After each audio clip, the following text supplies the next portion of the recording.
Doctor. I'm a Time Lord. I'm from the planet Gallifrey in the constellation of Kasterborous. I hope the ears are a bit less conspicuous this time. You might be a doctor, but I am.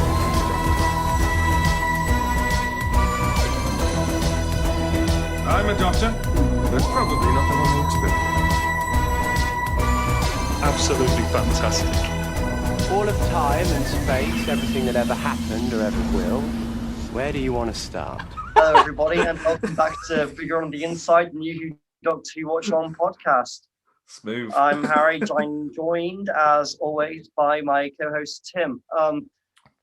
We had a moment there. What happened there? Is it because I recorded the podcast? Well, normally, for the last few weeks, I've been the one who's been recording the podcast, and then because I'm the one who presses play on the record, I'm the one who does the intro. But this time, Tim was recording, but evidently he was expecting me to still do the intro. But I thought we kind of unspokenly agreed that whoever records is the one who does the introduction, but clearly not. Okay. Clearly not. No, clearly no. me now. Series 4 is your series, Harry. It's all yours. And Series 5, I shall return victorious after having killed you. Yeah. So there's for the first time in a while, we've got actual Doctor Who news. Before we get to the actual Doctor Who, before we get to the actual news, Tim still found a couple of things that he usually finds, stocking fillers for the week. Can I also apologize for last week's podcast because it was I think it was the hottest day of the year. It's still quite hot today, but not as hot. I listened back to that podcast, and for when it comes to putting a video together for like a midweek YouTube video, and then I couldn't find like a single time where a conversation correctly like flowed about the thing we were meant to be talking about without one of us just suddenly going, "Oh, it's hot," or just sweating away, or disappearing to get a drink, or just not knowing what was going on. So apologies for that, but hopefully this week we will be back to our normal form. Yeah, hopefully. So on that bombshell, should we move to this first article which you sent me, which is a Guardian article? We're getting classy. Although I have to say, this guy, Martin Bellum, makes some all right points, but I can't say I agree with him. And you'll see why. The title of this article is "Why It's Time for Doctor Who to Die." Do you think he's not a big fan of the series, Harry? Well, he says he is. In the article, he kind of says that he grew up loving the show, he loved the revival, but he thinks that it's run its course. Okay.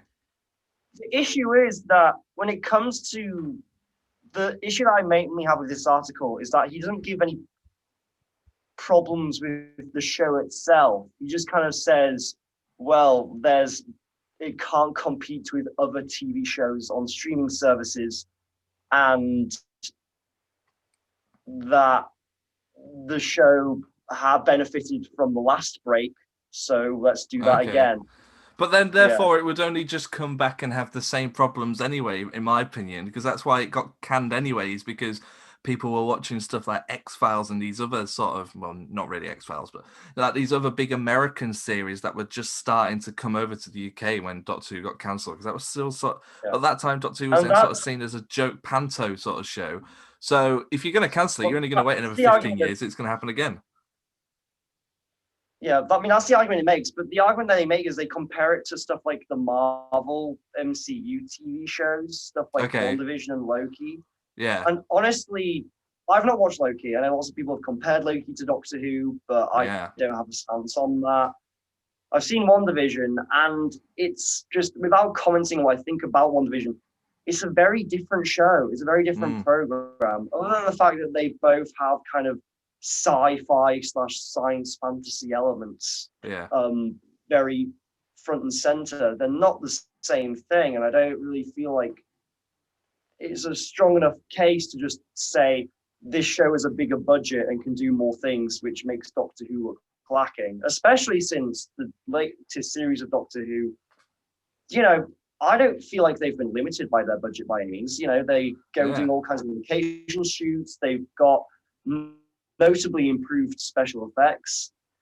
So for me, I don't feel like that argument holds complete water. Yeah, and later on in the podcast, we will get to the Series 13 stuff, the trailer, the Comic-Con panel, and without spoiling what I think of that, it's very clear that the special effects have improved, and there is definitely the budget doesn't seem to be a problem. That said, I would be lying if it hasn't crossed my mind to think, what if the BBC were to partner Doctor Who with another studio and sort of allow it to maybe have more of a growth, maybe like backing from Amazon and maybe make it an Amazon Prime thing, something like that, sort of something where you would maybe have a limitation in how much you could watch it, because it wouldn't be, maybe it would be shown on Amazon before it was shown on the BBC or something like that. But I think it could benefit from a further backing. Not to say that I don't think the budget's a problem, but sometimes you do notice it and you go, oh, that's a bit naff compared to something else. But I think it walks a fine line, Doctor Who, with that sort of stuff. It's on a tightrope. It can very easily fall off it and sort of be very corny again. But a lot of the times it seems to just do just right. But then that's strange as well, because then you look at other BBC programs like His Dark Materials and stuff like that, which I don't think is just a solid BBC program. I think that's BBC and someone else. I want to say HBO, maybe. I want to say it was some kind of American collaboration. I know it's the most expensive BBC drama they've ever produced. Yeah. I didn't watch it. Yeah, I think like BBC also had some input in Good Omens as well, which is Amazon as well. Yeah, so I think maybe doing something like that with Doctor Who would be maybe beneficial. I guess the sticking point, though, is that the Doctor Who, the TV show, has always been, with the exception of something like the TV movie, it's always been solely kind of a BBC property and a BBC production. And I guess people could perhaps react like if it was to be part of a different show, it could be perceived as, oh, Doctor Who is being sold out or something like that. Personally, I don't really believe that myself, especially looking at like kind of Amazon shows like Good Omens, like you say, like that's quality television. But I can imagine kind of people perceiving it in a certain light, especially because it's kind of this national institution. Yeah, I like if they were to do that. Let's just pick Amazon as an example. I don't think I would have a problem with it, as long as they say it happened for Series 14 and it's still Jodie and everybody. As long as they kept the same team and there wasn't like a hard cut off, we're starting again with a new creative team and we're forcing Jodie to regenerate. Nothing like that. As long as it sort of just is, you don't want to notice it as a viewer. You don't want to see that there's been a change. You want it to be an organic thing. And I think as long as that were to happen, it would be okay. But like, I was a big fan of Loki. I really enjoyed Loki. And I watched today when I was at the gym, I watched on Disney Plus Assembled, I think they're called, which are like the behind the scenes documentaries of WandaVision, Falcon and the Winter Soldier and Loki. And I was watching the Loki one. And it's just amazing, like the production of those shows. And then for this podcast, we've been rewatching a lot of Confidential. And I know they're like 10 or so years old, but then you still look at stuff like, like Marvel movies. I know they're movies and it's slightly different from 10 years ago. Or even like stuff like Breaking Bad and Game of Thrones from 10 years ago, which still had, not the greatest effects in the world that they had later, but they were still great. And I do feel like Doctor Who could do with that, just that little bit of push to help those effects. I mean, for me, I guess it's a question of whether Doctor Who should even be trying to do that, whether the Doctor Who should be trying to compete with these huge blockbusters, or whether they should just try and do their own thing. Yeah, because right now, I feel like the show is definitely, it's not doing it all the time, but they're like, if you look at something like, was it Revolution or Revelation, the most recent one? Revelation. Revelation, in Revelation of the Daleks, I remember I was watching it with my family, and kind of one of them commented when all the Daleks are flying around shooting each other, oh, they're getting a bit Star Warsy, aren't they? Oh, really? Yeah, and so currently, I feel like, at least for those holiday specials, the show is trying to kind of be blockbustery, but that's kind of how it's always been since the revival. Yeah. They've always kind of had big, explosive special effects finales. But I guess it's a question of, should they be doing that? Should they be trying to do that? Or should they just kind of try and be more of a niche thing. And that's another thing which this article actually brings up. They kind of say that they've been escalating these series finales to a point in which it's kind of, they can't go lower now because like they've set the bar too high. And that's, okay. I mean, I don't know if that's another reason, because if you have a break and come back, that bar's still going to be there. Yeah, exactly. Sure. I think, I to retract everything that I've just said as well, I don't necessarily think... I'm sorry, I've got a phone call. I'm really sorry. Oh, hello. Harry just got a terrible phone call, everybody. It turns out he's an idiot. Got him. Sorry, yeah. To retract everything that I said a second ago, I think that Doctor Who doesn't necessarily... Sorry, what am I trying to say here? Having a bigger budget just so you can do better effects doesn't necessarily improve the storytelling. I think you could tell a really good Doctor Who story on a limited budget and it would still be really enjoyable. I don't necessarily think you have to have a big budget just to try and sell a season finale. You could have a really well-written, contained, low-budget episode and it would just be as good. Absolutely. I want to ask you, how would you feel if the show were to go on a break or a hiatus, like back in the 80s, 90s, if we had a wilderness period? I don't know, because I guess back then that wasn't a hiatus or a break, was it? It just got cancelled. And we only call it a hiatus because Russell brought it back. And I sometimes feel like because we've had... I don't know. Okay, so there's two reasons, like a couple of ways I look at it. So there's the fact that between seasons we've had quite big breaks anyway, which I quite like because I like to forget how much I like it so that when it comes back I can get excited again, rather than something like The Flash where it's like, okay, you got 6 weeks off, everybody come back again and love it again. I'm like, give me a break from this. Not that I watch The Flash anymore. And then also I sometimes think, maybe it is coming to the end of its current run. Maybe that doesn't necessarily mean it has to go on a break, but maybe I'll read, like, to echo what I said a minute ago, the backing of something else, maybe bring somebody else in to help support the show. Because I think in that article they also mentioned like Call the Midwife is like the only show on the BBC that's currently had that long of an airtime of like 11 years or whatever it is. And I can't stand Call the Midwife. I really don't like it, but like I watched a few episodes of it because people in my family watch it, and it just seems to be the same stuff.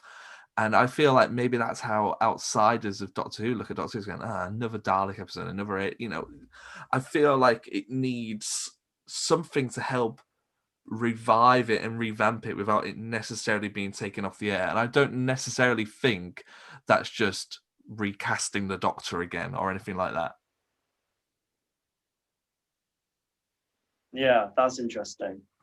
Especially with what was announced at Comic-Con, which we'll get to in a bit. Yeah, exactly. My thoughts, just to get really quickly, if the show was to be... I feel like if the show was to cease production, I don't think it would be seen as a cancellation. I feel like because we kind of had the precedent set due to the last wilderness period, that the show is going to come back because the fan base is always going to be there. Yeah. I feel like they couldn't brand it as a cancellation. They would brand it as kind of the show's taking a break, but it will be back. And then as soon as the show's gone, like right now, like it seems there's loads of people, even beyond this article, I've seen people saying, when Doctor Who going to go off air?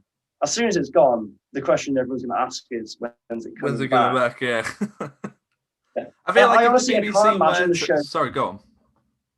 Honestly, the way the show currently is and the way its fan base currently is, I can't imagine the show being gone for more than 5 years at max. I was going to say, yeah. I feel if they were to do something like, say, like, we're going to halt it for a little bit and work out what we're going to do with it, if they were to do that, they would therefore also need to say, Doctor Who's going away, but Doctor Who will return in 2025 or something like that. They would need to give a date. Do you know what I mean? Just to keep people happy. Absolutely, yeah. Leaves people with something to anticipate. Yeah. Yeah. There you go. I sort of don't want it to be cancelled, but if it did, I would understand why. Yeah. That's my okay, so moving on from the show, we've got a piece of big finish news for the week, which is that Freema Agyeman is returning as Martha Jones in a new audio adventure. Hooray! I think we've spoken about this very fluently in the past, in that Freema went on to do Torchwood as Martha after Doctor Who, and then there was a couple of stuff with Big Finish. But I've always wondered why they never really did more Martha stuff with Big Finish. But then they have sort of announced that they recorded all the this whole series of stuff back in 2019, and it's been like all of 2020 they didn't announce it or release any of it, and then out of the blue they're like, yeah, we've got this in the vault, here it comes. Yeah, I wonder, I guess it's just maybe just a pure scheduling thing. They needed to wait for a time period where it would make sense for it to come out. Yeah, perhaps. Yeah. And this special is called it's going to be called The Year of Martha Jones, and it's got a very specific time frame, unlike some Big Finish stories, where this takes place in the kind of year after the Sound of the Drums, but before Last of Time Lords, where Martha is just kind of traveling around the world on her own in the whole kind of post-apocalyptic master ruled Earth. Yeah. I'm looking forward to it. I'm kind of hoping that they are able to do some cool stuff, maybe with some former companions in there. Maybe have Martha interact with some people like Ace or Joe Grant or people like that. Maybe just whatever happened to those? Like in that scenario, did they also forget who the Doctor was? And like, does she just happen to stumble across a couple of these people, or maybe there's something in the article? I don't know. One thing which I find very interesting, the only kind of other confirmed cast member other than Freema is Adjua Ando, who played Martha's mum, Francine, and she's coming back. Yeah. Which surprised me because isn't she on the Master's helicarrier kind of ship? Yeah, she's. So does that mean we're going to see? Yeah. I mean, we'll also be seeing Trish or Martha's dad or even John Sims' Master. I don't know. I completely forgot about that. Maybe it's more like an inner voice thing, maybe, because I don't imagine there's going to be much like just going to call my mum because she's a slave to John Sims. Really cool. Yeah, I don't know. That'd be interesting to see how that sort of played in there as well. But yeah, no, I would like. I think one of the things we said about that era was that it was a very altered reaction to what they did with Rose, which was to have a very fleshed out family. And with Martha, we knew there was family and we knew there were brothers and sisters, fathers, mothers, stepmothers, and all that. But it was never really fleshed out. So I'd quite like to hear more about that. Yeah, same. Yeah, it'd be cool to see. Yeah. I mean, I'm interested to see how exactly they handle it because I can't figure it out right now without also needing to kind of work around the cast members they don't have back, unless they do have them back. That's all speculation. Very true, very true. What else do we have, Harry? Is it proper news time that everybody just listened for about Comic-Con? Yep, it is we've just had our Comic-Con panel. Was it San Diego Comic-Con? It was, and like normally San Diego Comic-Con is like the best weekend ever. I love it. I've never ever been. I would love to go, but like just staying at home and waiting for the trailers to come out and reading the news and stuff like that. I love it. I get really geeked out by it. But like this one and the one the year before have just been like so dud. There's been like nothing really going on. And I think that might be because Marvel are sort of doing their own panels with Disney now at D23, and Warner Brothers did DC Fandom where they're announcing all their stuff. So that kind of takes that stuff away. So you only really have stuff like G.I. Joe Snake Eyes or whatever. And everybody's like, oh no, I don't really care about this. Or The Simpsons or something like that. You know, stuff that isn't really that groundbreaking news. I mean, isn't The Simpsons also D23 now as well? Yeah, maybe. I think D23 is more the movie side of stuff, though. I think it's more the stuff that Disney care about. Well, my understanding about D23 is that it's kind of something much more for investors. I mean, it is kind of this big public event, and there is a marketing side to it. But for the most part, they're kind of appealing to kind of their investors and saying, hey, look, we're doing all this stuff with all our properties. We're going to be making lots of money, so stick around with us. Maybe pump some more money in because it'll pay back. Yeah, definitely. So yeah, maybe. I remember the last one. There was loads of Star Wars stuff announced, and I don't really think the shareholders at Disney or whatever are like that keen. I don't think they invested because of The Simpsons. Do you not think so? I'm sure someone invested because of The Simpsons. Possibly like one guy. Simpsons is the longest. I think most of them are like. On TV. Well, not the longest running on TV, isn't it? So it's not that good anymore, though, is it? Let's be honest. It's not that great. I've not. What are you talking about? I watched the Simpsons episode the other day. It was hilarious. Yeah, the new one with where Seymour ruins the superintendent's roast and then he disguises fast food as his own cooking. It was really funny and fresh. Doctor Who, Harry. It was a bad episode I saw on TV. Oh well. So what do you want to do first, Harry? Do you want to do the trailer or do you want to do the panel? Should we do the trailer first? I feel there's less to talk about in the trailer. Yeah, the trailer is kind of, I guess we should be used to it at this point, that it's very vague. We get kind of a sense of what the show is going to be like, which is pretty similar in tone to Series 12, as far as I could tell. Yeah. It looks much more kind of spacey. There was much more kind of alien stuff as opposed to any kind of time travel stuff. Yeah, that's true. Show. And maybe that's because, maybe it's just because all the location shooting is kind of still in progress. So the main stuff they had for the trailer was kind of the studio stuff. Yeah. That said, there was a lack of any monsters or aliens reveals at all. We didn't see any monsters or any aliens. It was all Yazdan and the Doctor. And Jacob Anderson? Jacob Anderson. Yes. Yeah, as Vinda. Is it Vinda? It's Vinda, isn't it? Yeah, Vinda, yeah. Yeah. That looks great. I don't know who he is. Yeah, I feel obviously he was kind of the big surprise guest reveal. And honestly, I feel like the handling of that on the press side, whether that's the Doctor Who team themselves or the BBC, I'm not sure who's in charge of that. I feel like they mishandled that with the whole building up as a guest star. Because I know that lots of fans are anticipating, even myself anticipating some sort of returning character, some sort of returning companion, something along those lines. And I feel like, although never explicitly said that was what it was, kind of by building up this suspense of this surprise special guest, it got people's minds racing. And then for the payoff to be an actor who has never been on the show before. I mean, I understand he's a very kind of, acclaimed actor. He was in Game of Thrones and stuff like that. He's worked with Chibnall. I think he was in Broadchurch. Yeah, I've seen him in Broadchurch. Yeah. And I feel like... honestly... Go on, sorry. At the end of it, I feel really bad for Andrew because I watched a bit with him in the panel and he seems like the loveliest guy and clearly it means so much for him and he grew up with the show and he was so excited to be part of it and the whole experience clearly meant a lot to him. I'm just worried there's going to be some kind of backlash just because of the way that he was built up and what people are anticipating.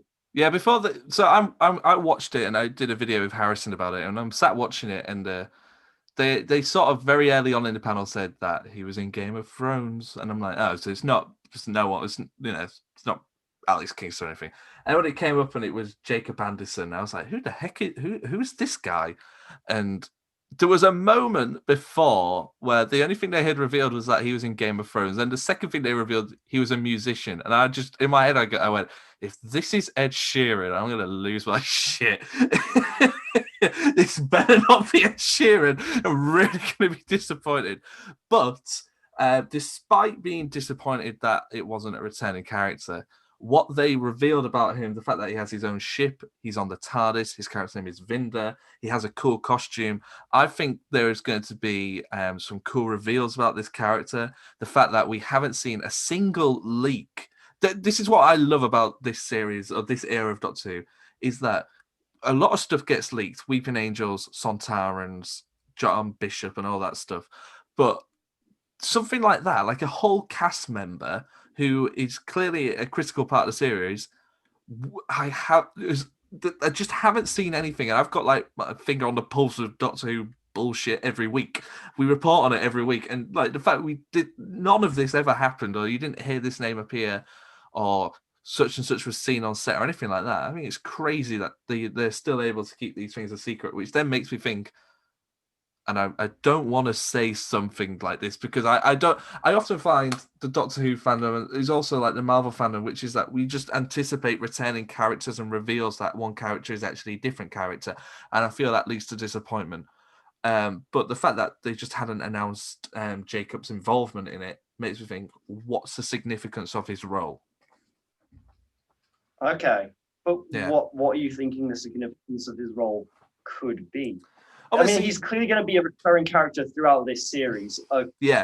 In lieu of River Song or something like that. Yeah. That they're not full companions, but yeah. Yeah, exactly. So it makes me think. Obviously, the first ones that come to mind are they a variation of a Time Lord? Are they a Master? Are they Rani? Is it the future Doctor? Is it a past Doctor? You know, stuff like that. And then, like, you sort of go, is it a version of River Song? Because River Song can regenerate. So if River Song can regenerate, can she change sex? If she can change sex, is she now a dude? Is it a relation to Captain Jack Harkness? Is it something like that? Do you know what I mean? And I feel like we are going to get Captain Jack vibes from this character, just from the outfit, just from that one still image. I sort of feel like we're going to get those. And from what John said in the panel as well, he's sort of saying like he's this action hero rather than an adventurer. Yeah, but that is interesting. I went from being quite disappointed to actually being quite excited, and I feel there was a lot of stuff revealed in this panel, especially about the format of the series, the fact that it's going to be one continuous story told over 6 episodes, which I think is something that we've been saying they should do for a long time. That was really good news. Yeah, that's honestly, I think that's the biggest piece of news to come from this panel. And like you said, like I think there is a lot of positives about Jacob Anderson, and I am excited to see what he brings. I feel like there's definitely more to him than we know, and I'm excited to see what those are. Especially, I feel like if they're drawing attention to him specifically of all recurring cast members, because Chibnall said there were other recurring characters throughout the series other than Vinder. So I'm interested to see why they've highlighted him specifically. But yeah, I think despite that, and that being a really big thing, I think that the biggest piece of news is that this is going to be one long 8-part series. And considering that new episodes of Doctor Who are kind of 15, 20 minutes longer than Classic Who, does that mean this is going to be the longest single Doctor Who story there's ever been? Possibly, yeah, because like you say, you look at classic Doctor Who, and like one story is like 3 episodes long. But I'm so excited they're doing this, man, because it looks back at Russell's stuff where there was that sort of, there's always a theme or a motive through each series that Russell did, and then a little bit through Stevens. Then when Chibnall took over, and towards the end of Stevens' run, it's kind of phased out. But then to go back to Loki, I only keep mentioning that because it's the most recent new series I've watched. To go back to that, there is a series arc, and there's just a story that they tell perfectly over 6 episodes rather than trying to tell quite dense 45-minute stories. And I feel this is great. I mean, because it keeps people coming back. Because if you get to the end of episode 3 and they've saved the day again, you're going to tune into episode 4 and go, oh, they're going to do it again. But if each week's a cliffhanger and each week there's a reveal or something you're not certain about, it's going to keep people coming back. The thing that makes me curious, though, is that we kind of know, because of the location shooting and the monsters, that they're going to be encountering a lot of things in this one long-running story. So I'm just wondering, how much of a through line is it going to be? Will there be all one big story, or is it going to be they finish one story and then there's a cliffhanger for the next one? Kind of, you think Sontaran Stratagem going into the Doctor's daughter, that kind of those are separate stories, but one ends with a cliffhanger for the next one. Yeah, perhaps, yeah. I think there's going to be a goal for the series, a character goal. Let's say we need to retrieve this item, we need to get this parcel to someone, we need to save this, but something like that. And the series is them trying to complete that mission. And each episode they encounter a various obstacle that stops them in their paths. Whether that be Weeping Angels, Sontarans, possible Zygons, things like that. Okay, that could be interesting. Yeah. That could be interesting. Yeah, I mean, we have just very little to work with. Kind of part of me is excited because I feel like this format could potentially work very much to Chibnall's strengths as a writer. Because I feel like Definitely the times when I've been the most gripped by Chibnall is when he's throwing like stuff at us and we're like, whoa, what? Hang on. Like, I feel like the best example is something like Fugitive of the Doom, where in series 12, that episode introduced us with so many things and so many questions. It was like, well, shit, I gotta know how this goes, gotta see what happens. And it even harkens back to kind of Broadchurch, where there were certain things and plot developments that would come up in Broadchurch where you're just like, oh shit, that's happening.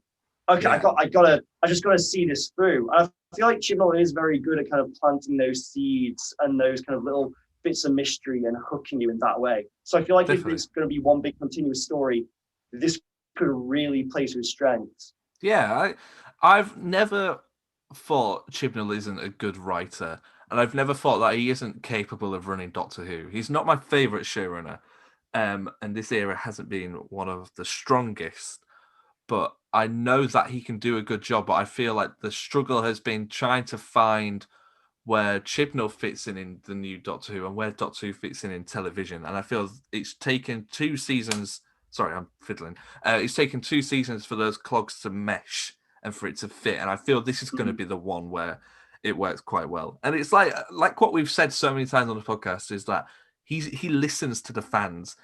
Series 1 was all individual stories with all new monsters, which is fine, but people were sold on that. Series 2, I know it's not Series 2, but the second series, there was more of an arc and some returning characters. Jadoon were back and Jack came back. And then in his third series, it seems there's going to be a lot of returning monsters and it's all one storyline. And I think it's great. What was it? Harrison said something to me the other day. He said that Jodie's first episode got 10 million viewers. It was the second highest rated. Not 10 million. I can't remember. Oh yeah, it peaked. I can't remember. But it was just below Christopher Eccleston's debut episode in viewing figures. And he said it was a disappointment that the rest of that series didn't keep those people invested. And I feel the way they're going to do that is by doing I say proper, not to undermine anything that they've done before, but by doing a continued story that is going to keep people coming back. Absolutely, 100%. Yeah. And it is very interesting that kind of Series 11 compared to this series, at least what we know about Series 13, they couldn't be more different. Like you said, like Series 11, all new monsters, all standalone stories, and this is literally could not be further from that. Yeah. I just find it very interesting that kind of, it seems kind of Chibnall with each series has been just trying something radically different. And perhaps this complete U-turn from where he started is going to be just what he needs. And so we'll get to this and be like, okay, this is what modern Doctor Who is now. Because people have been saying for a while that kind of it's been doing the same format since 2005, and it does need some kind of shake-up. This is the most radical shake-up the show has had since its revival. Yeah. This could be it. This could pave the way for what Doctor Who is now. You know, this could be really good. Like, people, there's loads of people talking like, oh, when's Chibnall gonna leave? This is gonna be Chibnall's last series, yada yada. Is that? It could potentially be. This is like, in like the deep depths of comments. Oh, it's not. It's every comment we get. Right. Okay. No, maybe not that. I literally got one just as I was falling asleep last night. It was brilliant. I'll send you it later. It's it could potentially be that those kind of people after this, so they'll be saying, "What's he gonna do next?" Yeah. And maybe something be the thing of like, "Oh, okay, maybe I'd like to see more from this guy." Yeah.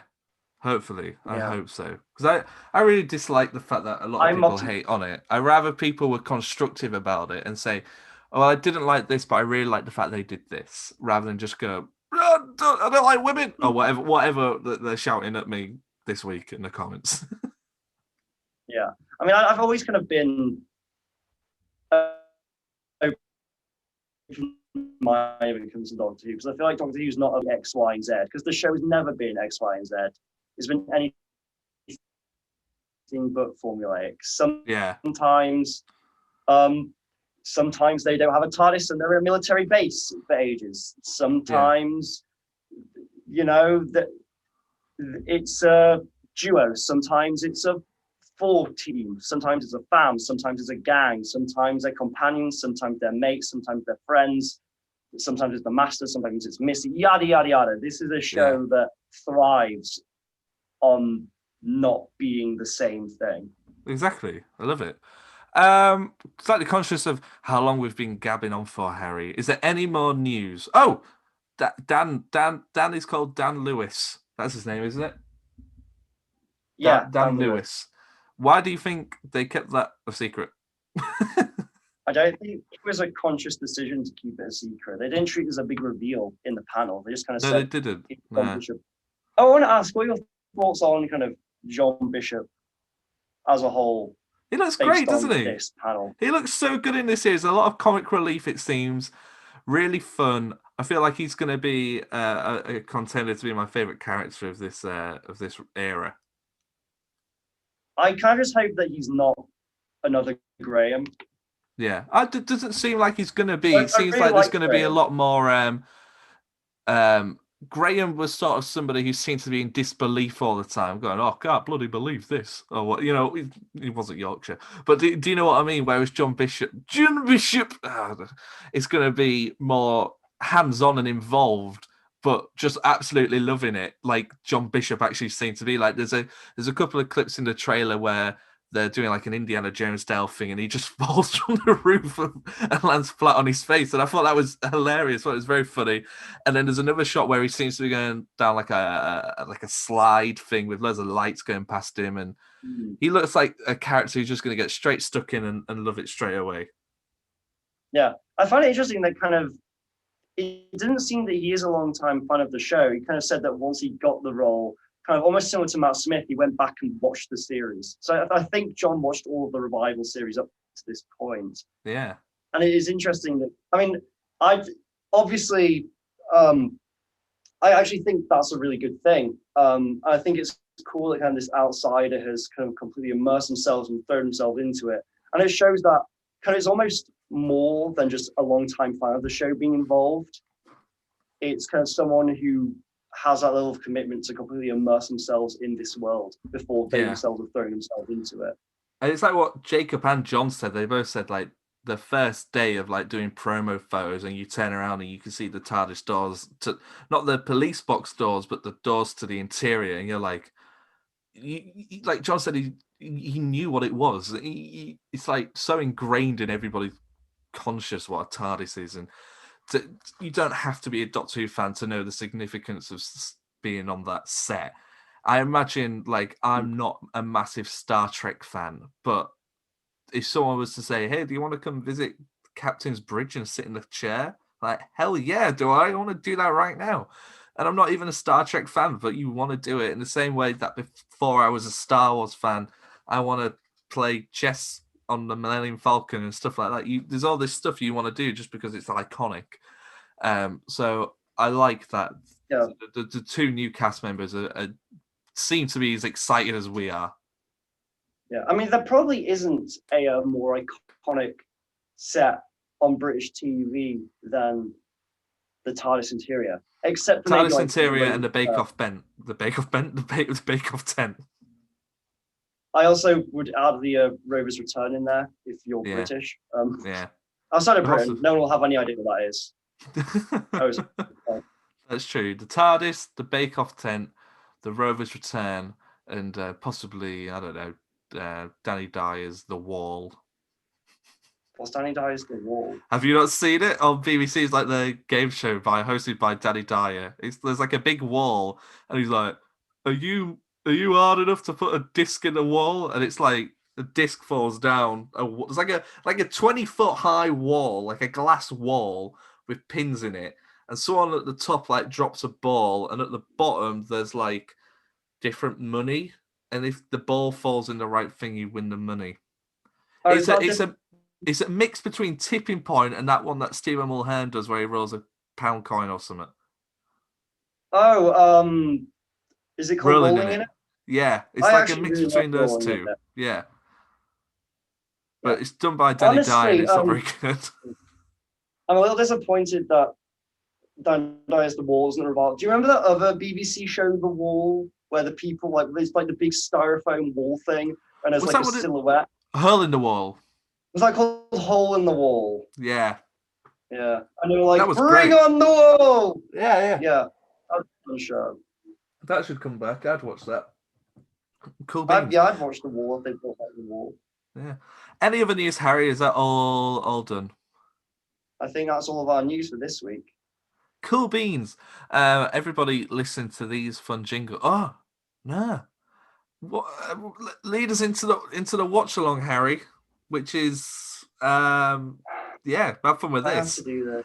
I feel like I can't even remember the name of one of the episodes. Oh yeah, I can. Yeah, I can now. Yeah.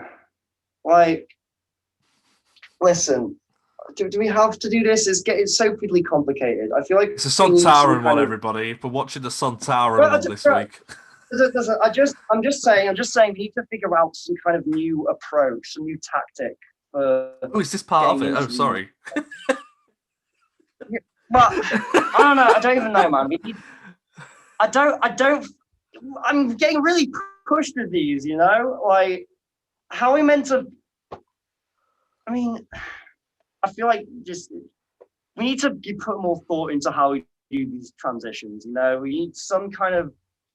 Is this part of the transition, or are you generally having a breakdown? I don't know, Tim. I just need some kind of new way into this, some kind of new approach or tactic. We need to actually break this down militaristic. I don't know.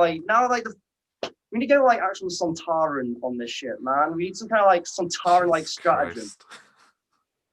Man, I don't know, man. I'm it's so fucking warm today. I don't know if it's just pollution or what. Have we got poison skies now? Or I don't know. That was horrible to watch.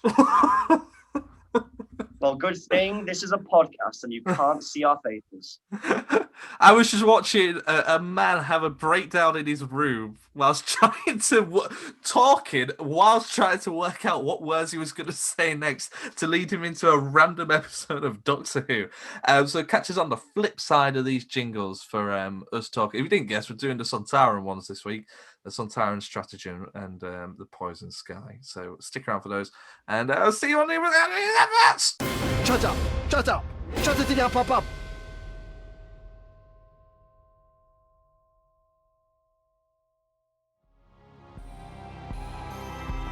Humans are better in one respect. You are better at subscribing.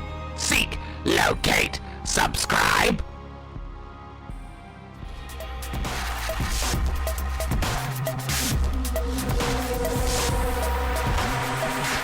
What's the point in having you all?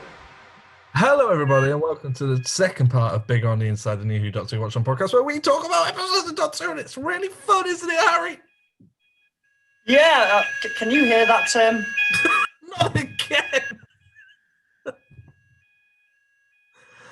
I don't know how long it's going to go on for. This is the second time I want to say this series that your alarm has gone off. Hey, if it's not distracting, we can power through it and just make it a really intense episode. I'll tell you what we'll do, guys. We'll pause this. We'll find out if Harry's going to die in a fire or something horrible, and then we'll come back. Hello, listeners. I'm very sorry to announce that, unfortunately, during that short break, Harry Murdoch perished in a terrible engulf. Unfortunately, he was doing some bird's eye chicken fillets and took his attention off them very briefly, and is no longer here. How do you feel about that, Harry? It was very irresponsible of me. It was very irresponsible. That's the second time that alarm's gone off. Anyway, as I was saying, welcome to the second part of Big on the Inside, the New Who Doctor Who Watch On podcast, where we watch episodes of Doctor Who. Harry, what have we been watching this time around? The Sontaran Stratagem and The Poison Sky by Helen Rayner. Yeah, her second and final installment in the world of televised Doctor Who. Last season, we saw her with the Daleks of Manhattan and Evolution of the Daleks. Straight off the back, I'm going to say that this is a vast improvement of those 2 episodes, but I'll get into what I think later. Harold, what do you think of these episodes? I feel like these episodes, they really have a much stronger idea of kind of what Helen wants to do with Doctor Who as a writer, which is something very silly, very goofy, but still in keeping with Doctor Who and a lot of fun. Yeah. So the episodes revolve around the return of the Sontarans, who were... Did you know who they were when this episode came out? Had you seen them before? I'd never seen them before. No. I think I hadn't seen an episode, but I knew who they were, and I knew they were a returning monster who I hadn't seen before. I think they had only been in Doctor Who 4 times before their return in New Who. Do you think a key to a character's lasting legacy is a lot of it is down to design rather than just I think story? So. I reckon so, and also just the concept. The Sontarans, like you had said, they have a very distinctive design of this kind of very imposing figure, and then they have that very striking face underneath it. And also the fact that these are a race of kind of built around war and warfare, and that is their whole existence. And even down to the fact that they're genetically designed to not be able to face away from their enemy. Yeah. And I think that combined with the design is what has made them so long lasting. Yeah. So let's start at the start of the episode. Is this the first mention of UNIT that we get in New Who? I think it is, isn't it? I feel like there might have been a mention of UNIT in Series 1 in Aliens of London and World War III, perhaps, or at least an allusion to UNIT. But I think this is the first time they were mentioned by name. Yeah. I think it's the first time we see them as well. Go on, speak. Now you've put that biscuit in your mouth. Say something. Don't cower away. 100%. For everybody who can't see, I can just have a half-finished biscuit on my desk. Before he finished talking, I deliberately asked him a question. Yeah. So the first time we see UNIT back on screen. Also, Martha's back, but we'll get into that. There's a lot going on in this episode. I want to talk to you about Atmos, though. Had you noticed that Atmos stickers were appearing in cars throughout the series so far? I had not. That's very observant of you to pick that up. Yeah, if you watch Partners in Crime, you'll notice a taxi that comes to pick up the woman who just blew up into lots of different adiposes. The taxi has an Atmos sticker in the window, so I would imagine that taxi driver is now dead. But somebody who isn't dead is Martha Jones, who has her first returning role, and actually one of the first Doctor Who characters to return outside of their main series, really. We had, I don't really think Rose and Mickey and all that sort of count because they sort of lasted Series 1 to Series 2. I suppose there's Jack, who returned in Series 3, last seen in Series 1, and now, of course, Martha, last seen in Series 3, returning in Series 4. How did you feel about the return of Martha? I thought it was good to see her again. It's been a while. It felt like a while, and there's definitely some character development there with her as well.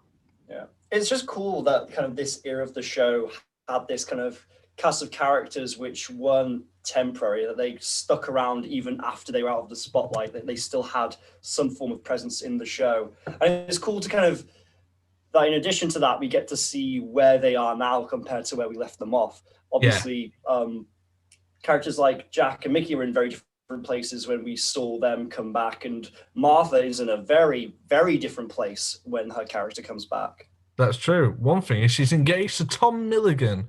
Nice little callback there to someone who we last saw in the final episode of Series 3.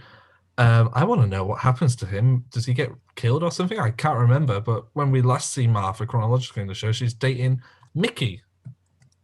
Married to Mickey. Married to Mickey, yeah. So I wonder what happens there. So was it nice to see the return of Martha? What did you think to her character development? I think it was cool. from kind of where we were left off with Martha, especially in Last of the Time Lords, this feels like a very natural place for her character to go after her doing all that adventuring and dangerous stuff on her own. It makes sense for her to join something like UNIT. Yeah, I like that as well, that they're sort of building up on these backstories of characters and sort of giving them a history where we can pop in and out of quite fleetingly. Something that sort of seems to be lost from Doctor Who in recent years. What else do we have here? There's a lot going on in this episode. So a lot of my notes are kind of spread out a lot over the place. But let's talk about that dynamic, the Doctor, Martha, and Donna.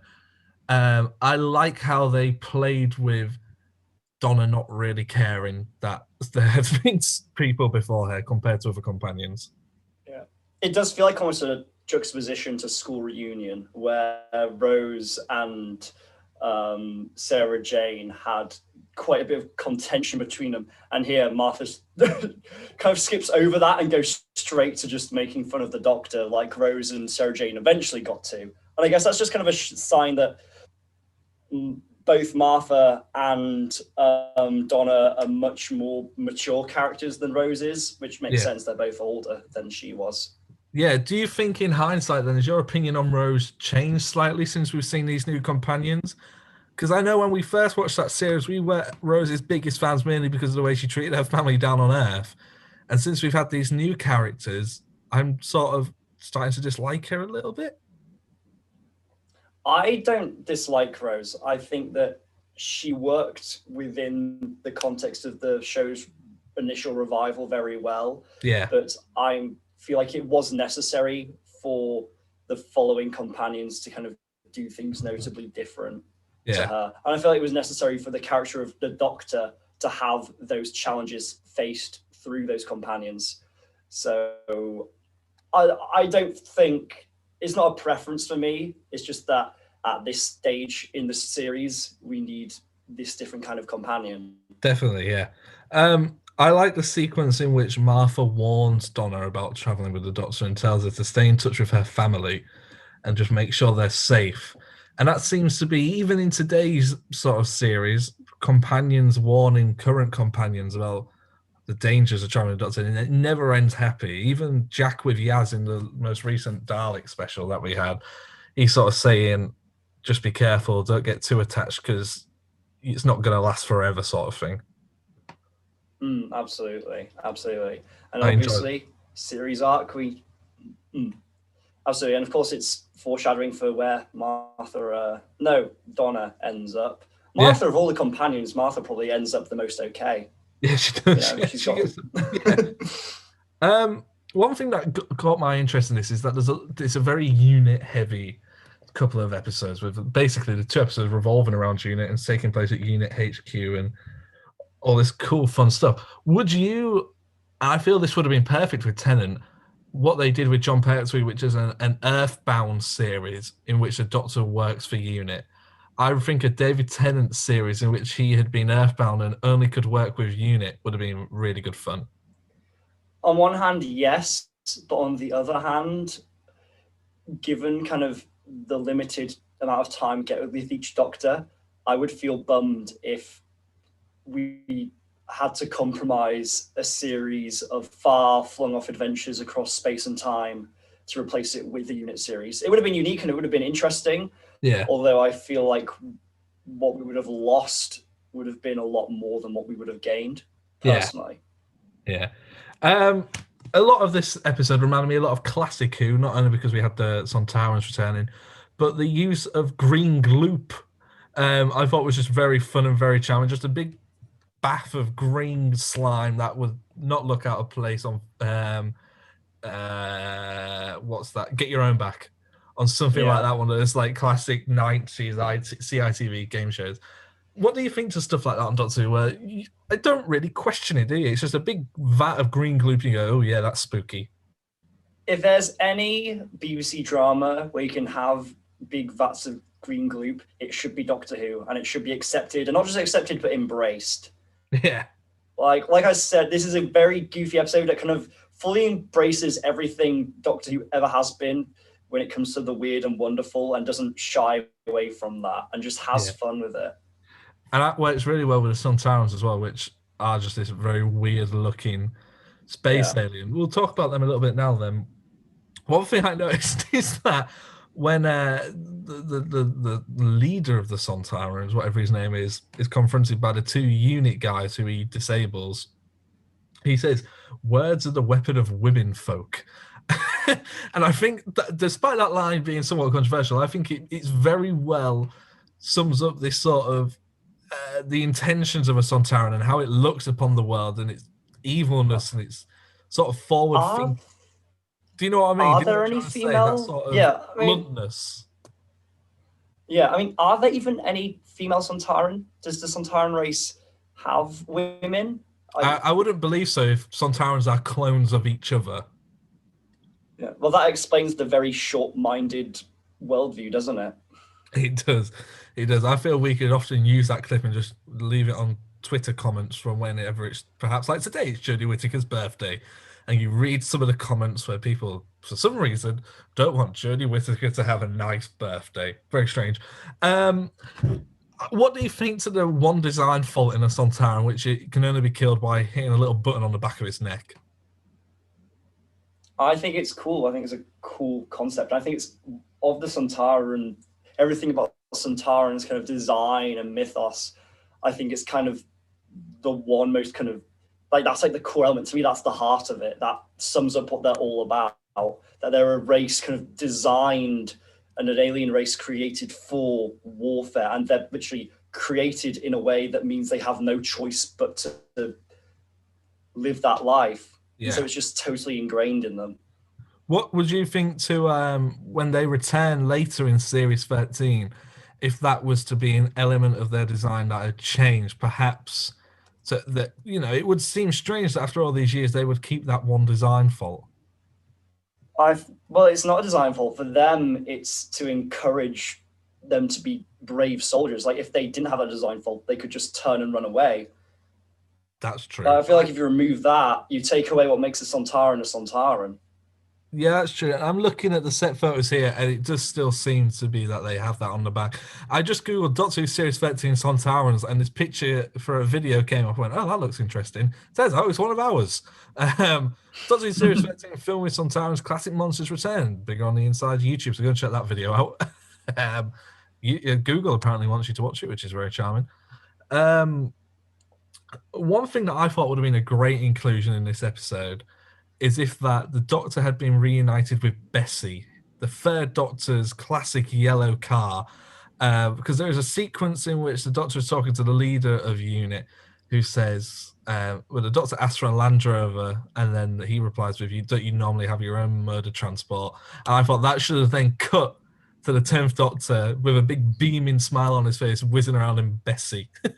I feel like they should have saved it for the finale. Like after all the Atmos cars got out of control, handbrake turns, knocks another Sontarans over like a skittle, and it just wheel spins off. Well, it would have made sense plot-wise because all the high-tech modern cars all have Atmos in them, so they can't use them. So they have to use Bessie. That would have been such a good idea. Why didn't they do that? That would have been great. Like the Doctor suddenly reunited and it's sort of hidden from the audience. You don't really know what he's hunting for. And then, yeah, like a big action sequence and he just comes rattling in. I think it would have been even funnier if it had been like the doors of this cabin open, like a door of a garage, and it's like these big lights where he goes, woof, and then like he just chuggers out like chicka chicka chicka chicka chicka chicka chicka. Like this like really rubbish old car. Another part of that era of Doctor Who, which unfortunately doesn't return, is the Brigadier. He's mentioned by name, but Left Bridge Stewart unfortunately does not make a physical appearance. That's true. At what point was he mentioned by name? That bit slipped past me. In The Poison Sky, where the Doctor says, what you need is a Brigadier, no offense. And apparently he's stuck in Peru or something like that. Oh, yes. No, you are right. Yeah. I know Nicholas Courtney, the actor, was still alive at this point, so it's a shame he never really got that Doctor Who return. He does return in Sarah Jane, but Especially because I know David Tennant really wanted to work with Courtney as well. Yeah, I saw an interview with Tennant in which he said one of his last Doctor Who things was the Sarah Jane Adventures, in which it was the wedding of Sarah Jane and Nicholas Courtney was supposed to be there, but unfortunately was too ill to attend the filming, so he never did get to act with Nicholas Courtney. But which is sad. But something about this episode which I think is really nice is when Donna returns home. And we get our second reappearance of, I'm going to say one of my favourite Doctor Who characters is Wilf, played by Bernard Cribbins. And there is a lovely moment in which he is so happy to see his granddaughter after so long. He just sort of wells up and they have this nice hug. And I think we spoke about it last time we saw Wilf, but I love the friendship that Donna and Wilf have, that sort of sneakiness of keeping things hidden from Sylvia, Donna's mother, and that sort of, I think they really do well with that realistic grandparent sort of role of your grandparents being the cooler version of your parents. They sort of let you stay up late and stuff like that. And I think they do a great job with Wilf in that regard. Like, if Sylvia knew who the Doctor was and that she was going flying, she wouldn't have any of it. But Wilf's almost sort of saying, do what I wish I could have done, and just goes off flying. Yeah. It is impossible to watch Bernard Cribbins without cracking a big smile, especially when he's playing Wilf. He's just joyous. Exactly right. What do you think to that home dynamic? Because it sort of gets fleshed out a bit more. I know series 1 and 2, one of our favourite things was when Rose would return home and we would get to meet Mickey and Jackie again. So what do you think when we get to meet Sylvia and Wilf again? It's cool that they are kind of like developing it. I feel like because Donna is kind of keeping it a secret from her mum, there's less of a kind of dynamic and a conflict to explore. But I feel like it's good that they've gone for that contrast to earlier companions. And it's just like refreshing and homely and nice when she comes home.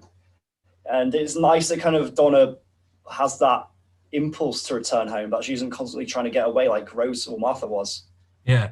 I feel like even though we've seen less of Wilf and Sylvia, I feel more invested and interested in their sort of stories than I do with Jackie almost.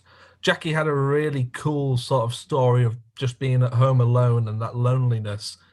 But I feel like you are more watching Doctor Who now from Donna's point of view, whereas before you were watching it from Jackie's point of view. So you get to observe Sylvia and Wilf rather than be in their shoes almost. Interesting, yeah. A dynamic as well that works really well in this episode is the friendship between the Doctor and Ross, one of the guys who works at UNIT. There's a sequence in which they go and visit Luke Rattinger.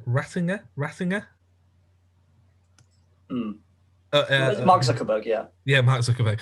His academy, and the way the Doctor is just so patronising to Luke and just sort of playing dumb for him, and then sort of fires a teleporter and disappears and does that amazing in through the window gag.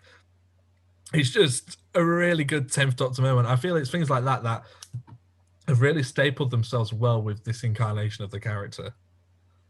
Yeah, I feel like, in a sense, the 10th Doctor in this episode, with all the kind of wacky puns and little charismatic observations, is kind of what most people remember the 10th Doctor being like as a kid. And that just childish playfulness, it's just, I really enjoy it. I really enjoy it. And this is one of the few episodes that really just leans right into that and just has fun with it. And I really enjoy it. Yeah. There's also in this episode something that I don't know if it was deliberate, but I felt was a nice callback to A Christmas Invasion, in which the Doctor picks up a tennis ball and a racket and he bounces a ball off a wall and hits the Sontaran in the back of the neck, which reminded me of when the Doctor throws a Satsuma and kills a Sycorax leader. 10th Doctor's got mad ball skills, hasn't he? Yeah, he's got good aim. He also did it in Human Nature as well. Remember when he threw that cricket ball? He throws a cricket ball, yeah, you're right. I'd forgotten about that. Making his first on-screen appearance, I believe his first on-screen appearance in Doctor Who is Dan Starkey, who would later become immortalised in Doctor Who as Strax, the Sontaran, alongside Matt Smith's 11th Doctor. But it's interesting to see him play a Sontaran in this and it not be Strax. He's the other Sontaran who reveals his face in the episode. Did you pick up on that they were played by the same actors? Yeah, I recognise the voice because I'd say I recognise the face, but you can't recognise the face under all that prosthetic. That's true. I mean, it actually got me thinking about something about the Sontarans, which is, like I've already said, this is a very zany, goofy episode in all the best ways. And it is also the first episode in which we see the Sontaran return. Now, I feel like whilst the Sontaran were quite a formidable foe in Classic Who, from what I understand, in New Who, for the most part, they have been almost treated as a bit of a comic monster. Yeah. And I wonder if you think this episode is directly responsible for that, or do you think it's just because of kind of characters like Strax appearing later on and being used so frequently? I think Strax was brought in because it's funny to see a Sontaran who has sort of been brainwashed into humanness. Like, he can be so aggressive about doing someone's laundry, and I think that's really funny. But I don't watch this episode and look at the Sontarans and go, oh, what funny creatures. I do when I see them to be tiny little people. But when they're all chanting together and literally just being massively aggressive, I think they could be a really good foe. And I wish we got to see, and hopefully in Series 13, we get to see more stuff like that. Yeah, I do agree with that. Like, well, in this episode, they definitely make jabs at the Sontarans and their appearance and their size and yada yada. They are still a legitimate threat. They almost destroy the Earth. Yeah. Is this a very rare occasion in which, because the Doctor turned up, it's not actually his fault that things are going bad? I mean, yeah, absolutely. The Doctor saves the day here. Like, he's pretty heroic. Like, he destroys the smog. He's willing to sacrifice himself to destroy the Sontaran ship. Yeah. Yeah, we'll get a little bit more into that when we get to the Poison Sky. But like, normally when the Doctor turns up, the reason things are going downhill is because he's turned up and stuck his nose in. That's not the case this time. It was already going downhill. He just happened to turn up. Well, he didn't happen to turn up. Martha called him. That's right. Yeah, going down. Right, yeah. There's a great shot in this episode where Luke and the Sontaran are looking out the window of the Sontaran ship, and it pulls all the way out. And the end shot is the Sontaran ship looking over the Earth. But in that gap in between, there are some amazing CGI effects of other little small Sontaran ships where you can see the Sontarans inside, all whizzing around space. And I think when we look back at Series 1 and you look at the Slovene, and then you look at this, the production value is insane. I know we spoke about that before, and I really hope that we get some like production guys involved in this podcast, maybe some costume designers or VFX artists that can come talk to us. But yeah, what do you think of stuff like that? I mean, yeah, it is incredible to see kind of that progression over the years. It isn't just CG getting better as the years go on, because there's only like a year between each of these. Like, you can see more production is being put into this show as kind of the BBC clearly has more and more faith that Doctor Who is something worth investing in. Yeah. Let's talk about before we move on to the next episode, the Doctor meeting Wilf again. I love their little interaction where they acknowledge the Christmas invasion, they acknowledge Voyage of the Damned, and the fact that Donna is like, how on earth do you know the Doctor? This little old dude from London. How does he know? It seems like everybody would know Wilf. Everybody who has ever sort of known Donna, everybody knows Wilf. I don't imagine Wilf could walk into the shops without someone knowing exactly who he was. And I love the Doctor. And I think we spoke about it in Partners in Crime, where he meets Donna and he remembers her and he remembers her name and stuff. When he meets Wilf again, he remembers who Wilf is. And he spoke to Wilf for like a minute at most, and he still remembers him. Yeah. That is so endearing. It's a thing that really warms you to the Doctor. I really like it. He knew his name though, did he? I think he introduces himself. No, he never learned Wilf's name. He's just like, it's you. Yeah. Let's talk about the nasty gas that starts killing everybody. A nice, fun little cliffhanger there, I felt, where you probably did think Bernard Cribbins was going to die. Yeah, he was really going for it when he was like acting all suffocating and dying and stuff. I was like, yikes. It was a bit hard to watch, quite frankly. One of the hardest things we've maybe seen in Doctor Who. Yeah, it's probably one of the most slightly realistic deaths, isn't it, where someone's suffocating on gas.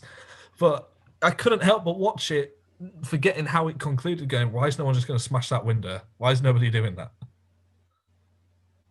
I don't know. Yeah. Why didn't anyone do that? Do you want to move on to episode 2, The Poison Sky, Harry? Absolutely, let's go. Actually, no, we won't. We'll do the quiz. You, not me. I hate being patient. Patience is for wimps. Oh, okay. Yep. Four questions for this episode of Doctor Who. Question number 1. What is the name of the academy of which Luke runs? Zuckerberg High School. Ratican Academy. I don't think you're right, but let's keep going. In the pre-title sequence, when Donna is flying a TARDIS, she almost puts a dent in what decade? 18th century? 1980. Oh, wait, no. 1980s. Bugger. I didn't even get the question right. When Martha calls in unit, she gives the operation a name. What is the name of that operation? Who gives it a name? Martha. She says, Operation something go. Operation Atmos? I don't know. Blue Sky.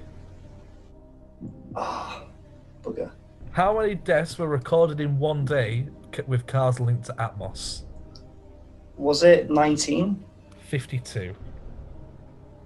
Oh, bugger. Well, that's bad. That's the worst you've done this series, I think. 0 out of 4. Yeah, and there's more to come. There's more to come indeed. Oh, I hope you couldn't see the answers there.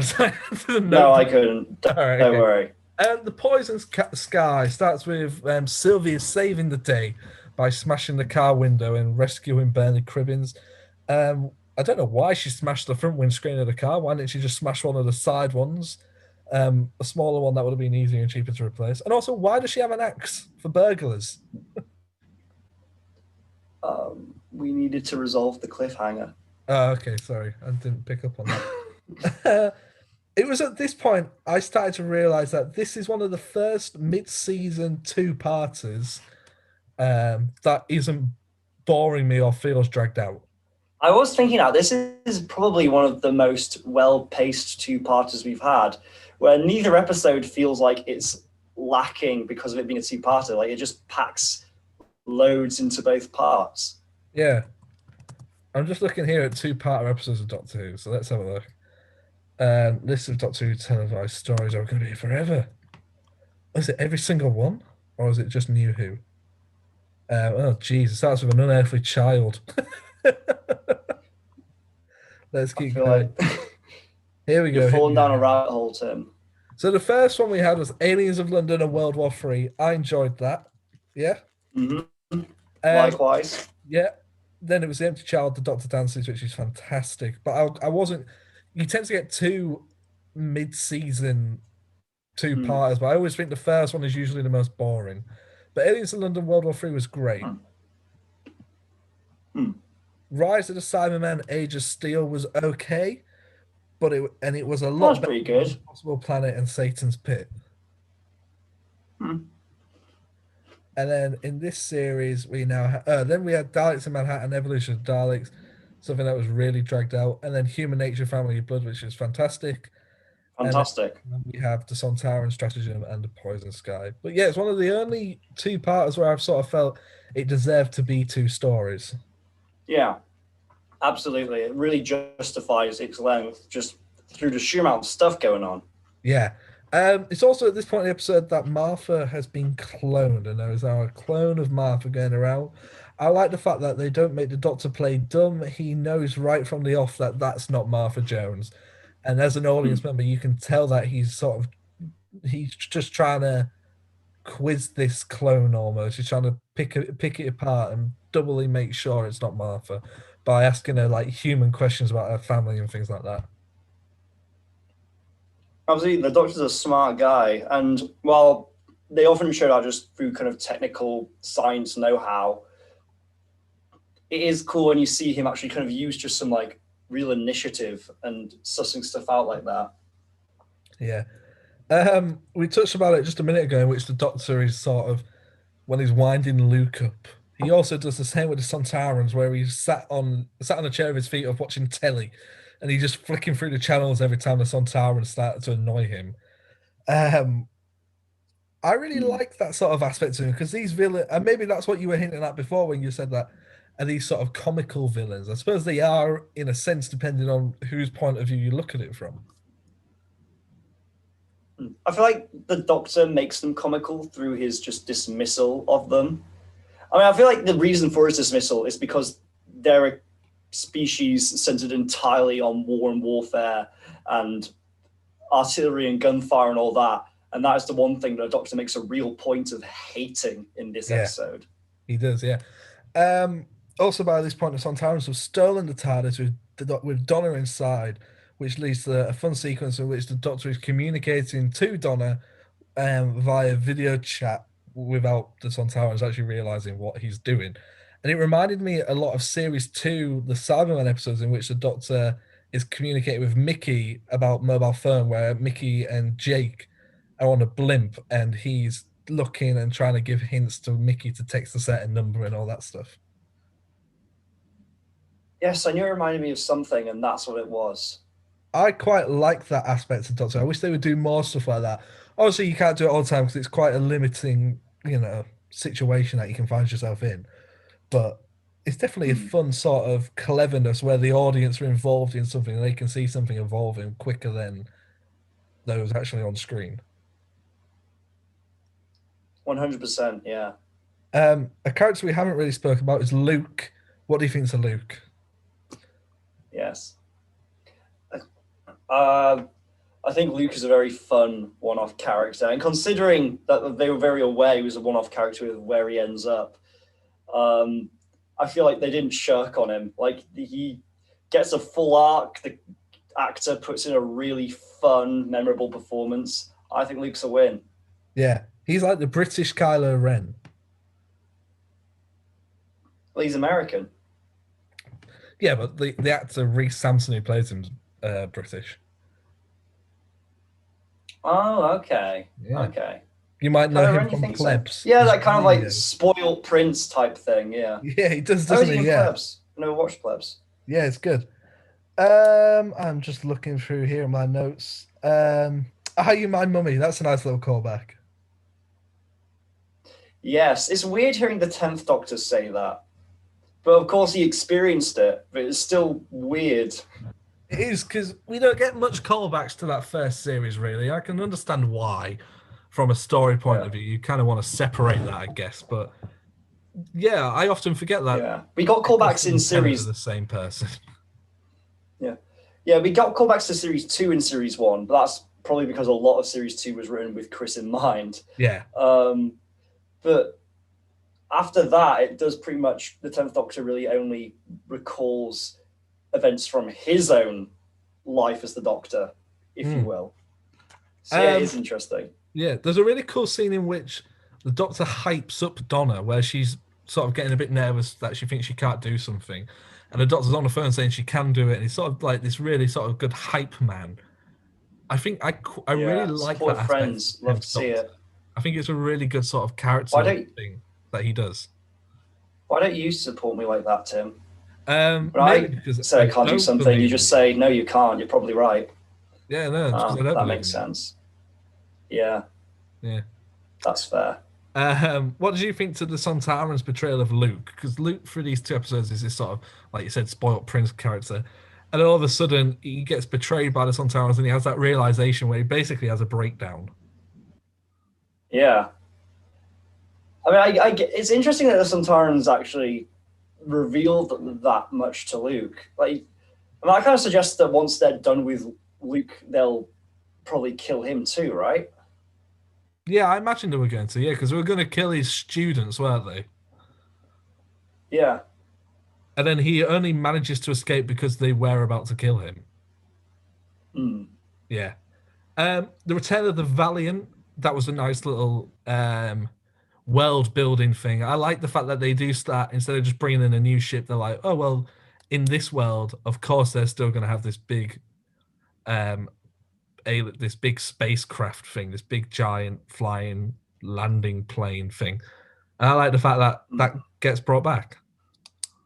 Also, thinking from a production standpoint, it means you can reuse the model from the reuse the graphic model. Yeah. So it's world building and you save money. It is. Everyone wins. You'd be a good producer, Harry. But a question I have for you is, if you had a clone, Harry, what would you do with it? I would not be friends with him. I don't think I'd get along with my clone. Why not? I feel like if I knew if myself was another person, I met them, I'd see all the things that I dislike about myself, and they would really stand out. Yeah. I just don't feel like I'd get along with them. Yeah, I agree. Also, we'd have nothing to say to each other because we're the same person. Yeah, but you'd experience different things. Not at the start. At the start, we'd have nothing to say to each other. Well, you could send him off to do stuff and ask him what it was like. All right, I guess. But then I feel like I'm missing out. What if I want to do that stuff? Well, you can go and do stuff as well. I'm not saying you don't have to. Then you can come back and we'll talk about your day. Yeah. This is why your marriage failed, Harry. Yeah, I'm just jealous of my wife. She always sounded like she was having a much better time than me. The Doctor at the end of this episode, he's about to sacrifice his own life. I quite like that aspect that he loves Earth so much, he loves his friends, that he would do something like that. But it also did make me think, could he not have just done something else? Because I think there is a moment where Martha says, "Can't you just put a delay on it?" And he just goes, "I can't." And I'm like, yeah, you can. Don't lie. I mean, you need that dramatic, it was the same thing I was saying about the cliffhanger. You need to have that, that emotional climax. And also, you needed to give Luke that arc being fulfilled with his sacrifice. That's true. Let's jump to the end of the episode in which Martha is back on board the TARDIS and is whisked away on a new adventure. I like the fact that she doesn't want to be there. She's telling the Doctor to stop and take her home, rather than go, yay, another one. She's going, fuck this, get me off this right away. Yeah. Also, probably the scene just before, Wilfus kind of makes a comment about, like, remember to come back to your granddad and stuff. Yeah. Why didn't Donna bring Wilf along? He clearly wished he could go with. I don't know. Maybe a bit too dangerous, maybe. Donna's not stupid. She knows it can be dangerous, but she's obviously not going to tell people that. And maybe she... if he were to come, that he would talk her out of it, maybe. That's true. That's true. You'd have a cracking time, though. Yeah. I also think a cracking time would be another quiz. You, not me. I hate being patient. Patience is for wimps. Whoa! Okay, let's go. I'll get one only of them three right questions this time, so no need to panic too much. Question number one, what is the name of the cartoon that the Doctor switches on whilst the Sontarans are talking? Was that a real cartoon? Yes. I thought it was just some... Nope, what's it called? Zip Zap. I don't know. Tommy Zoom. Tommy Zoom? What the heck's Tommy Zoom? What was Ross's code name? What was Ross's unit code name? Gella? Greyhound 40. Oh. What is the device? What is the name of the device the Doctor takes up onto the Sontaran ship?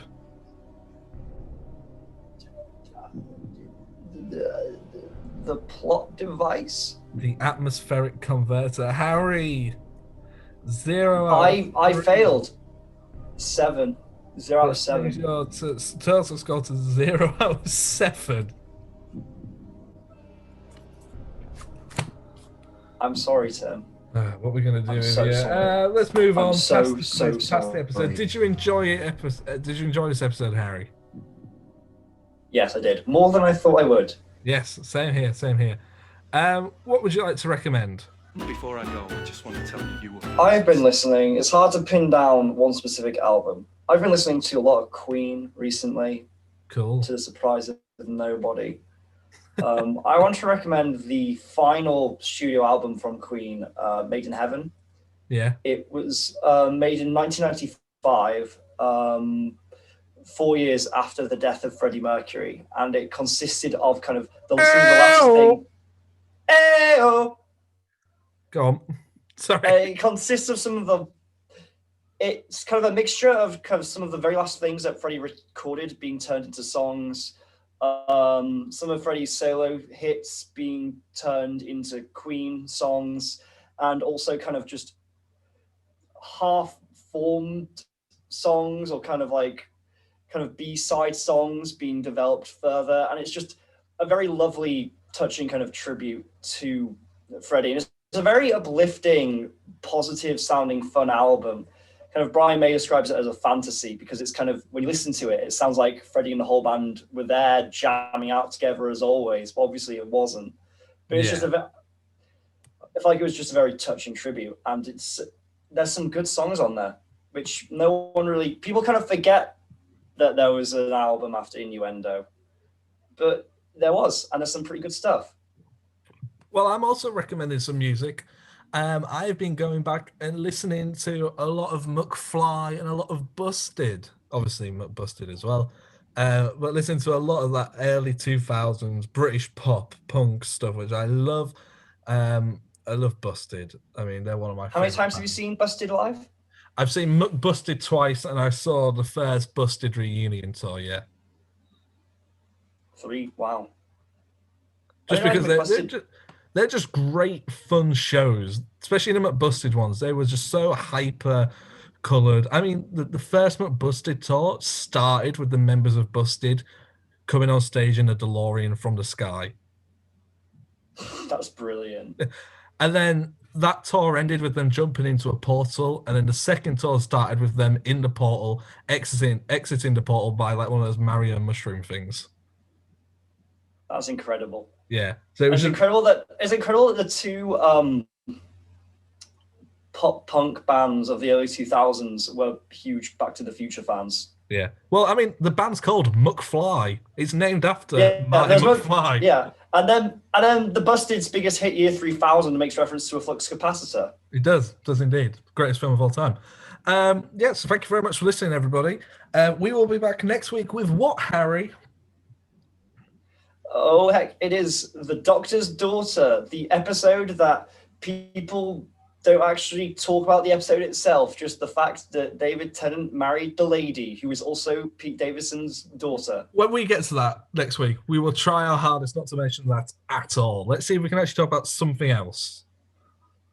Yeah, let's actually do that. Let's see if we can talk about The Doctor's Daughter without mentioning all the meta stuff. That's true. And also next week, a podcast announcement. Dun, dun, dun.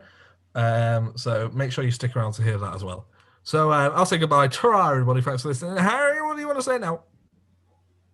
Bye-bye. Make sure you subscribe to the official Bigger on the Inside podcast.